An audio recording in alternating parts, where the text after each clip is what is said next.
बिस्मिल्लाहिर्रहमानिर्रहीम। अस्सलाम वालेकुम व्यूवर्स। आज मैं रेसिपी नहीं बल्कि बहुत ही ज़बरदस्त रेमेडी आपके साथ शेयर करूंगी। ये रेमेडी बहुत ही पावरफुल है जो आपकी डेली लाइफ में बहुत ही काम आने वाली है। कोई भी चीज़ इसमें महंगी नहीं जाएगी, बल्कि जो चीज़ हम अक्सर घर में ज़ाया कर देते हैं, इस्तेमाल करते हुए ये रेमेडी तैयार करेंगे। इस तरह की रेमेडी से हमारे घर के काम बहुत ही आसान हो जाते हैं और साथ साथ वक्त और पैसा दोनों की बचत होती है। तो ख़वातीन की आसानी के लिए टिप्स बहुत ही अहम है। कोल्ड ड्रिंक जो कि हर घर में ही आती है, अक्सर बच्चे पीकर थोड़ी बहुत छोड़ देते हैं या बच जाती है, तो अब इसको ज़ाया बिल्कुल भी नहीं करें, बल्कि इससे ये ज़बरदस्त क्लीनर बना लें। तो इसको बनाने के लिए किसी भी बर्तन या जार में सबसे पहले हम डिटर्जेंट पाउडर लेंगे, यानी कोई सा भी सर्फ़ ले लें जो आपके घर में मौजूद हो। 1 टेबल स्पून भरकर मैंने सर्फ़ ले लिया है। और कोल्ड ड्रिंक लूँगी मैं 1 गिलास, ये इसमें डाल दी है मैंने। अच्छा, कोल्ड ड्रिंक जो है ब्लैक ही लेनी है। नमक लेंगे 1 टेबल स्पून। खाने का सोडा लेंगे हम 2 टेबल स्पून। ये तमाम चीज़ें भर कर लेंगे, स्पून भर कर लेंगे। अब हम एक चीज़ और इसमें शामिल करेंगे, वो है शैम्पू। जो भी शैम्पू आपके घर में इस्तेमाल होता है, यूज़ होता है, वो शैम्पू ले लें। 1 साशा ले लें या 1 टेबल स्पून। तो यहाँ पर मैंने 1 साशा शैम्पू इसमें डाल दिया है। अब इन तमाम चीज़ों को अच्छे से मिक्स कर लेना है। तो यहाँ पर देखिए मैं इसको अच्छे से मिक्स कर लूँगी।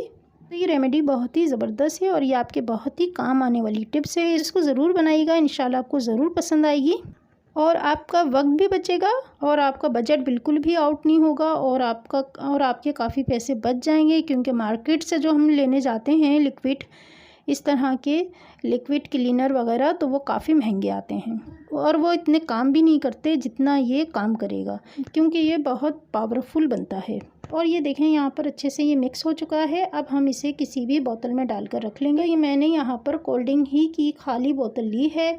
तो इसके कैप में इस तरीके से देखें, इस तरह से किसी भी नोकदार चीज़ को गर्म करके होल कर लेना है। तो यहाँ पर देखें मैं इसमें 2 से 3 होल कर लूँगी।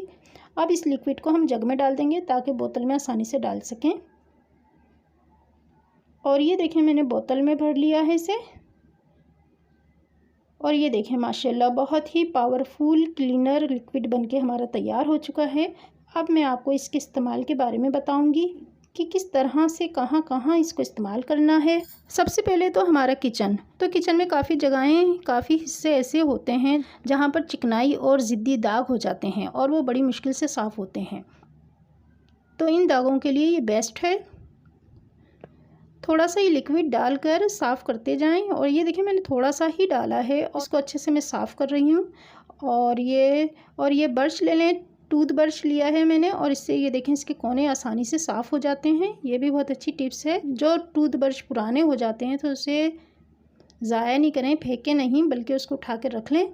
तो वो इस तरह की सफाई में बहुत काम आते हैं, क्योंकि छोटी छोटी जो जगहें होती हैं, जो घर के छोटे छोटे कोने होते हैं, तो उसकी सफाई इस ब्रश के ज़रिए आसानी से हो जाती है। तो ये देखें बिल्कुल आसानी से साफ़ हो जाता है, तो इसको ज़्यादा मेहनत नहीं करनी पड़ती। और ये देखें आसानी से साफ़ हो गया और टाइल्स में देखें चमक भी आ जाती है। इसी तरीके से घर के दूसरे कोने हैं, घर के दूसरे कोने वगैरह भी आप साफ़ कर सकते हैं, कमरे के कोने या बाहर सहन वगैरह के। और घर के दरवाज़े, खिड़कियाँ, लोहे की खिड़कियाँ जो होती हैं, घर के दरवाज़े, खिड़कियाँ और लोहे की ग्रिल जो होती है, जो काफ़ी गंदी हो जाती हैं, तो इसको भी इस तरीके से साफ़ कर लें तो बहुत अच्छे से साफ़ हो जाती हैं। अक्सर बारिश के पानी की वजह से ग्रिल पर, लोहे की ग्रिल पर जंग लग जाता है, तो 3 से 4 मरतबा साफ़ करने से ये जंग भी आहिस्ता आहिस्ता ख़त्म हो जाएगा, हट जाएगा और ये बहुत अच्छे से साफ़ हो जाता है। और नल वगैरह जो होते हैं काफ़ी गंदे हो जाते हैं, तो ये भी अच्छे से साफ़ हो जाते हैं। तो ये इनके साइडों पे काई जम जाती है, जो कि बहुत आसानी से इससे साफ़ हो जाती है। तो देखें कितना अच्छा लिक्विड बना है। मार्केट से आपको इतनी कम कीमत में इतना अच्छा लिक्विड कभी भी नहीं मिल सकता, जो कि आप घर में बहुत ही कम बजट में आसानी से तैयार कर सकते हैं। और ये देखें वॉश बेसिन कितना ज़बरदस्त साफ़ हो गया और कितनी चमक आ गई है इसमें, और बहुत ही ज़बरदस्त साफ़ हुआ है। तो कैसी लगी आपको आज की मेरी रेमेडी? अगर पसंद आई है तो लाइक ज़रूर कर दीजिएगा। चैनल पर नए हैं तो चैनल को सब्सक्राइब ज़रूर कर दीजिएगा। बेल आइकन को ज़रूर प्रेस कीजिएगा ताकि इसी तरह की रेमेडी आपसे कभी मिस ना हो। मिलते हैं अगली वीडियो में। अगली वीडियो तक के लिए अल्लाह हाफिज़, अल्लाह निगहबान।